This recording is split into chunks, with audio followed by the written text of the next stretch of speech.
Hey, welcome, all my right thinkers. Thanks for tuning in to check out your boy, P-Farm. Thinking right out here in the lab. I'm wrapping up the book. Got a good lesson for you today. We're going to talk about good association. What do good association mean? I got 2 pages of information helping break that, understand what that saying is all about. Let's go. That's today's lesson. Good association. Let's go. Rightism. 25 rules live by. Storytelling. A story with a message. There's a message in my stories for life. I give you life lessons. You tune in to receive them. I appreciate you. We got a good thing going. Let's do what we do. Right thinking mission is to enlighten, inspire, educate, and motivate you, the individual, to a higher spiritual level of enlightenment. Right thinking way of life through mental and spiritual discipline. Practice daily will help and guide you to obtain your goal of reaching spiritual enlightenment, aka know thyself. My mission that all right thinkers know thyself. If you're a right thinker, your goal is to know thyself. See where we're going with this? Let's get there together. So I asked the question, do you know you? You will when I'm through. That's what I do. It's rhetorical, but if you don't have to answer for yourself, tune in. I got you. A person who knows not and knows not that they know not is foolish. Disregard them. A person who knows not and knows that they know not is simple, but you can teach them. That's why I do what I do. For you. Appreciate you too. Stay tuned. I got more for you. A person who knows not and believe and think that they know is dangerous, avoid them. I do. A person who knows and knows not that they know is spiritually asleep. I can awaken them. I'm no spiritual alarm clock here to wake you up with knowledge of self. That's what I do for you. A person who knows and knows that they know is wise. Follow them. All these persons reside in you. Right thinkers, know thyself and to my yacht be true. Right thinkers, let's go ahead with good association. Remember, in the story I told you about Rod and Aset, lesson pride. If you're following me, we going through a book. We are in the book now, but this is the breakdown. The story of Ra and Aset. The goddess obtains what we know to be the highest knowledge from Ra, God. He tells her his name. This implies, pay attention, that Aset, she learned the very nature of the divine, and it is this knowledge of God. God don't need ignorant followers. He need knowledgeable gnosis believers and worshipers that make his job easy. Knowledge which leads one to have what they call spiritual enlightenment. Okay? Learning very nature of God. Learning God for yourself through experience and putting in the work leads one to spiritual enlightenment for themselves. Okay? It is by this power of knowledge that she was able, watch this, to resurrect. Resurrect means to bring back from the dead, raise from the dead, what y'all say Christ did. This is all metaphorical and mythological to show you the power that it was that strong that she would bring you back from the dead.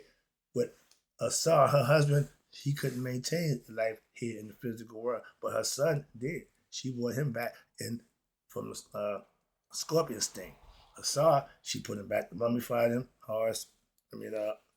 Set came and found him and cut him into pieces. She found him again and put him up. But the idea is that with knowledge, these things are possible. It's all metaphorical. But likewise, watch this. It is by this very knowledge. I told my pastor, I didn't get to God through praying and being a Christian. I got to God through knowledge, practicing of philosophy, and implementing and obtaining knowledge through my experiences. That she was, that I'm also able, and you can be able to lead spiritual aspirants. I'm doing that right now for you to attain the same resurrection and immortality for yourself. The book said the mystery of Isis, the path to immortality and enlightenment. Trying to get you there. In order to obtain this knowledge, you, the aspirant, you must come into contact with the goddess and then remain with her perpetually, aka y'all call it being Christ conscious, I call it being God conscious, or here you can call it Aset conscious. They're telling you she has to be with you. She has to be all the time. So as to learn it and live it, to realize it, what? In your own life. You, yourself, not somebody else, not your brother, your sister, your mother, your father, you for yourself. This daily practice we call it was known as what? Good association. I'm not, when I'm alone, I'm not lonely. I'm by myself. I can restore what to Aset. I can confer and refer to her. Why? I have good association with my higher self. That's what they're trying to tell you. And for Christians, it's the same thing with Christ. Whatever metaphor you use, allegory you use, they make a different idea to do it, manifest it, and know it for yourself. Good association, or what we call association with the wise, sages, and saints. I have a mystic who I learn under. I'm a student to my man Sadi Guru. Since Aset is represented as wisdom, personified. That's intuitive. It's inside you. She personified wisdom. There is no better personality to come in contact with than Aset. Her husband got killed. She found him, brought him back. Then he got killed, not killed the second time, but cut up in 14 pieces. She found 13 of them. The one that she couldn't find with the penis. That was another story. But she is the ride or die if there ever was. That's what I'm trying to tell you. And she had much power. And since she manifests what? In other forms as sage and saint, these people should be the prime object of interest for every spiritual aspect. Look for a teacher. I'm here for you every day. I'll make it easy for you, okay? Good association. If we approach Aset's temple of the goddess, when you approach her rightly, we shall obtain self-knowledge of that eternal self-existing being we call the chief being, God. But they put it metaphorically where they trying to teach it to you, to emphasize it from that aspect. And this is from the temple of Aset. I'm out here now where it says, oh, we just get started. I'm going to say, wait a minute, I got a whole bunch of stuff here. Good association breaks down in a few different ways. Let me get to the next one. Good association is a form of what we call group therapy, counseling, where a few people get together. All right. It is similar to what they process of what? Psychotherapy. We all mixing ideas. We all coming together and putting together ideas, okay? But in the Western psychologists, helping the individual to see the error in their understanding, which is causing their own inability to what? Cope with the real world. If your comprehension is not up to snuff, and you ain't understanding the things that's being presented to you, you're going to have a hard time surviving. As a parent, I wanted my child to be able to go to school, sit, obtain the knowledge, understand it, comprehend it, and conduct himself in a manner in which he can do just that. That was our job as parents to send our kids to school. Teachers now, they got to be the teacher, they got to be a psychiatrist, the disciplinarian, all that, the father, the mother. That ain't their job. All teachers are not equipped to do none of that except teach. And they should only have to do just that. But again, I digress. Preparing your child for the world as a parent, that's our job. And Aset did that with her too. She prepared him to deal with her Aset, the ego, and she prepared him so that he can win, and he did. But the major difference between what we call good association in the yoga concept as opposed to what they use as traditional Western form of they call group therapy. That's the big thing in Western civilization. And then you have individual counseling. Is that through which the spiritual preceptor, good association, assists and urges the individual to fully comprehend and understand his or her traditional true self. Tutoring, giving a little insight, helping them out along the way. They didn't get the basics, so you got to spend a little more time with them. Those are the ones that you tutor. You become the teacher, they become your disciple. They're learning from you. Your job is to enlighten and educate them. That's being a good association. Teacher, student. Watch this. So traditional trademarks seek to help the individual cope with life situations which produce stress and mental anguish due to what? Ignorance. Those people, egotistical people, and from a yogic point of view, the ordinary human life, most of it is based on what? You ready? Erroneous view of existence, ignorance, and psychological disciplines which do not include a good comprehension understanding of the human soul. The Egyptians were teaching you how to use this and this to work the soul, to wake it up so it can go back home. That's the purpose of the human experience. Moving on. And are also based on ignorance of oneself. We got a lot of ignorant people. Okay? Thus, the treatments which are based on, guess what? Ignorance cannot and will not provide effective and abiding results. You're going to get nothing. If you listen to me every day and think because you listen to me and don't do nothing that it's going to happen, it don't work that way. Oh, he full of crap. That stuff don't work. But you ain't even tried. You ain't implemented it. So how you know it don't work? Not doing it is guaranteed way for it not to work. All right. But from this point of view, modern psychology and even modern medical science must be fully understood as just disciplines, concepts, and views which are only in their what they call infancy stage. Why? Because they have not yet to acknowledge and even discover their own hidden mysteries of the soul. You can't teach about something that you don't know. I know God teaches self-discovery. Claim he's self-discovery. Write a book. Okay. You don't even know who the hell you are. But you wrote a book claiming to be self-discovered. See, that's all bogus nonsense. Again, but that happens. Ordinary psychology is useful in taking an extreme, ignorant, degraded individual, psychotic, okay, who really just out there, from the depths of abnormality, meaning they bring them in, they try to reel them back to some kind of understanding, to some sort of degree. Why? Helping them to become, the word lucid, mean aware, woke, okay? Enough to become cognate enough, be woke enough to what? To exist in this world as a human being.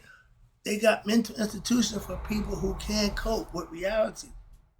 Back when I was coming up, they had nervous breakdown. They overworked, they stressed, whatever. But yeah, they couldn't handle reality. Some people lose touch, okay. But we had places for them. Now we don't. So they just here, walking the streets every day. When I was coming up, dude's down the corner talking to himself. Oh, somebody calling the boys, going to come get him. He needs to be dealt with, medicated and observed and helped along. That's what they said. That's the whole part about that. Psychiatric hospitals used to be in every town pretty much. They far and few between now. Why? Ain't no money making in that. They didn't make money off of that, the crazy people. Okay, if they did, they'd still be doing it. However, at this level of existence, just functioning at what normal psychology considers to be normal, we consider as what? Mental illness is not considered normal by what? A yogic or a spiritual enlightened being or the yogic philosophy and science. Mental abnormality exists to the degree of intensification of one's ego in society and its accompanying on constant complexes, meaning ongoing problems. The state of enlightenment or self-knowledge gaining is then the only state that we can be called the state of optimal mental health. When your Kundalini is in line, the serpent going up, lighting up every chakra system, you are in physical health, you're in good mental health, you're taking care of what? Mind, body, and spirit. That's what it's all about. And that leads to good association as a teacher-disciple. I'm teaching, you're the disciple, you're the student. We have a relationship wherein The yogic teachings that I give you are presented to you daily to promote your spiritual consciousness, and thus your mental and physical health will increase. Through continuous daily association with sage or other spiritual advanced personalities, pastors, ministers, whatever religion you got, somebody who's an advanced knowledge of what they're teaching. But you, the aspirant, should and will be led to what? Discovery of his and her true spiritual identity, aka know thyself. It's a process. And we've been doing it for thousands of years. Well, it ain't new. But when this process occurs, now your general health and the general health of that individual is what? Improved. Why? Because your mental complexes and your stress now has been diminished because you're not putting yourself in what? The fettered situation by doing dumb stuff that you gotta be responsible for. The less you put yourself in that predicament, the less drama you're gonna have. Take out all the people in your life that don't mean you're no good, and you take that drama out your life. That's what they're saying. And your health will be good. Why? You ain't stressing. You ain't all crazy, agitated, a bunch of nonsense. Again, drama in your life causes stress, and you will never be at peace with yourself. And the complexes and stress will diminish. And in so doing this, now your body is even able to maintain itself at a more optimal level because you're not stressing it, you're not pushing it, you're not intoxicating it with drugs, stress, and a whole bunch of useless stuff. Note though, note with few exceptions. What? You ready for this? My grandmother called it the idiot box. That television does and will not provide good association. I just talked to my sister. I said, I'm doing a lesson, and for you TV viewers, ain't gonna be good for you. Why? That TV is programmed. It's programming. Okay? It tells you it's programming. It tells you it's gonna lie to your vision. They telling you that. So you already know when I watch TV, I'm willing to be lied to. Program. Okay, that's what you're doing. Watch this. You should strive to curb what? Your viewing time in beginning of your problem. In the beginning of your program, take that TV watching out as best you possibly can. Why? It's not helping you. Pay attention. I'm not against television. No, it's entertainment. I get all that. I watch it when I'm eating. That's as far as I'm going. Okay. So take that as your program, and for what? The next 3 years. I can't watch TV for 3 years. Last time I watched football, Eli Manning was winning Super Bowls. I don't know how long that's been. More than 3 years. But I've been doing this long about that. Okay. But now, you as a casual time spent watching an educational television program show, I watched Jeopardy. I watched some of the talk show, the quiz show, question show where make you think a little bit. All right, 1% stuff like that. But stuff that I claim that could gain my interest and give me something to think about. Not just randomly watch a bunch of nonsense. No. But you have television shows that may be useful in what? Stimulating your mental process and the mind. However, when television becomes a necessity to you and you spend much of your waking time glued to that idiot box for your self-entertainment, that's all it is. It's instead of having sex, you have masturbating because you're not going to get the actual things. You use TV to supplement. So you're getting nothing. Playing with yourself mentally, okay? Television promotes dullness. It weakens the mind and the intellect. It weakens, which lead to your spiritual insensitivity and continue spiritual ignorance. You're not waking up watching TV. TV programming ain't going to enlighten you. Go to YouTube, okay? People will be trying to do that. I'm doing the same thing. So there's a bunch of that going on here. Not in the TV programming. No. Just want to let you know. I ain't got nothing against TV watchers. Just want to be part of the lesson. All right, I see the clock. I got to beat the clock. I'll get out of here. But it also ain't a good association hanging out with those kind of people who are Saturnian by nature, meaning what? Those who are constantly affected by anger, hate, greed, lust, impulsiveness, selfishness, brutalness, brutality, force, demonic thoughts, thugs, thievery, violence, etc. That's a whole lot of bad qualities. And all y'all ignorant people exhibit all of those qualities. When you take them out your character, your personality, you got to shine. Why? Because this is not, none of this is good. Nothing in here is good. To have any one of them ain't good for you. So you got to eradicate it. If there's a rat in your house, you want to eradicate it. Get rid of it. You want it out. Something you get rid of it. I just gave you a lesson about the doors. Close the door on all this nonsense within yourself. Okay, that's all metaphorical, but it's educational. But and all these things are what? Detrimental to one's mental peace as or of any aspirant, especially to the neophyte or the beginner novice who's just trying to figure it out. You got to make a whole lot of changes within yourself. That's what it's all about. You got to do that. But those who are constantly moving around and constantly argumentative, you know the kind of people? Whatever conversation they in, it's an argument. You say left, they say right. You say up, they say down. You say yeah, they say no. You know the kind of people? Leave them alone. You're not going to change it. They're not going to change. Leave them alone. You don't change nothing except yourself and what you do and can do. You don't put yourself in those predicaments. That's how you change. And they constantly are agitated and they are affected with what? Intense identification with what? Their bodies, themselves, and the senses. And they are unaware of their what? Divine nature.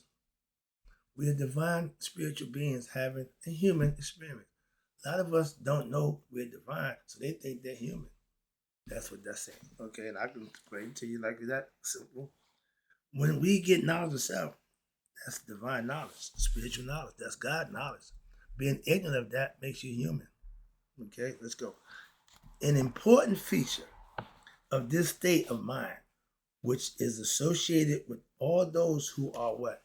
Righteous and virtuous or vicious, is that tranquility, repose, and peace are characteristics of what?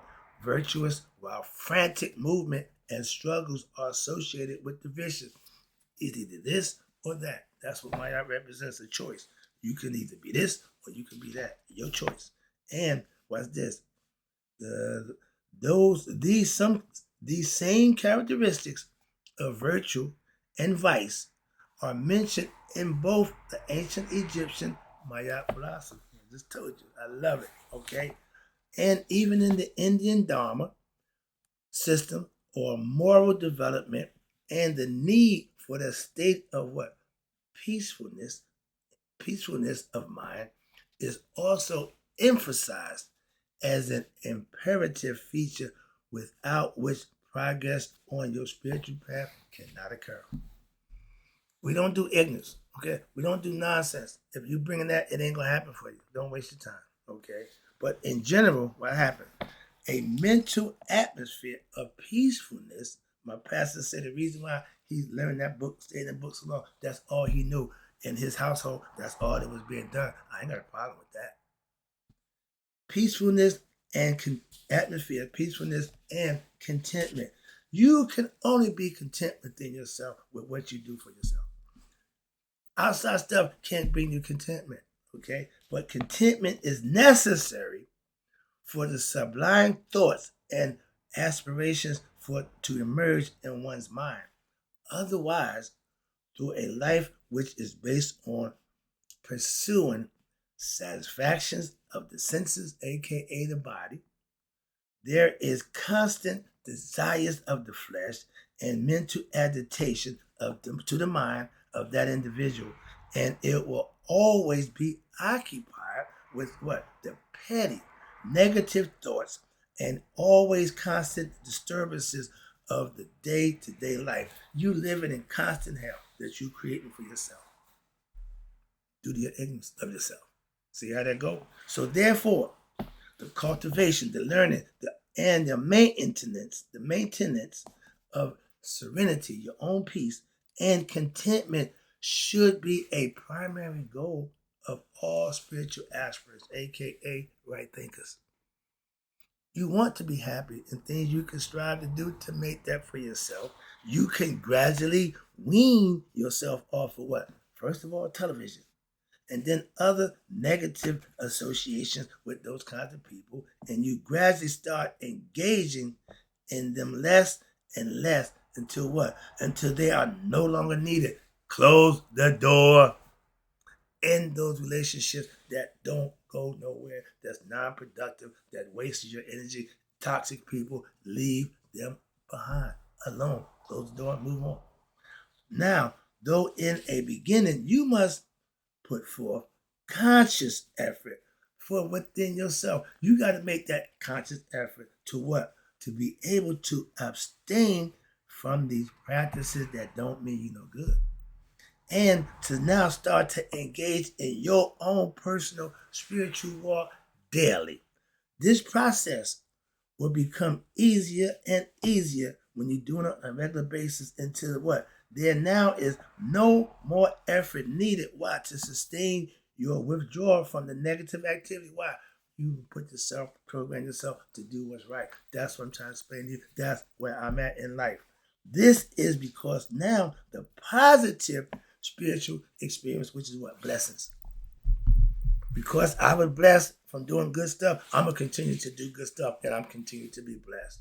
And when you have your positive spiritual experience, that but God, that mystical experience, that will provide such a sense of what? Self. That now you will lose your dependency on what? Foreign objects, other people of the world. And instinctively, you'll be now able to refrain from all negative association.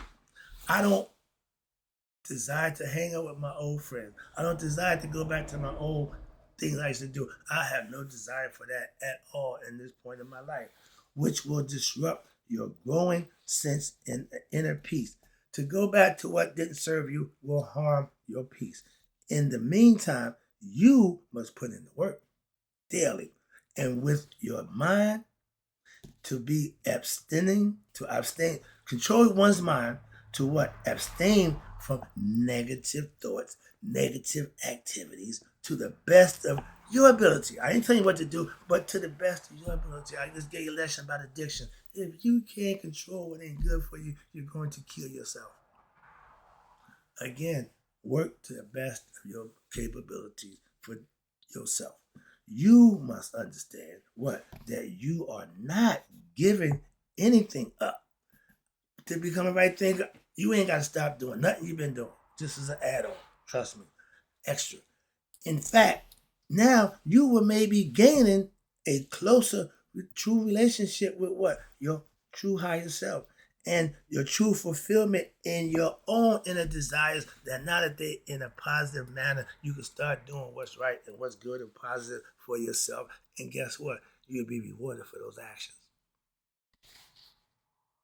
Wrapping it up, again, appreciate you. It took a little longer. I'm doing my thing now, so I ain't watching the clock. I see it, but I ain't trying to, no. I'm wrapping it right now. This is it. For in our ancient Egyptian mythologies, the goddess takes on what we'd say many forms in order to what? Impart that spiritual knowledge, the teachings. So you got to take on different forms. And watch this. Perfect. In the form of Aset, she is wisdom personified. Remember, intuitive knowledge that you're going to need. In the form of Mayat, my girl, she is what? Righteous action personified. That's my girl. However, we are always receiving instructions from the same goddess. Get the concept? Okay? Hope you enjoyed the lesson. I got to go. I see the clock. Another half hour. Hope you enjoyed it. I've enjoyed doing it. So, again, in closing, right thinkers, may you all live to be 100. Me, 100 miles a day. So I never know that my right thinkers who understand now what good association means have passed away. I'll be right back. You know I got more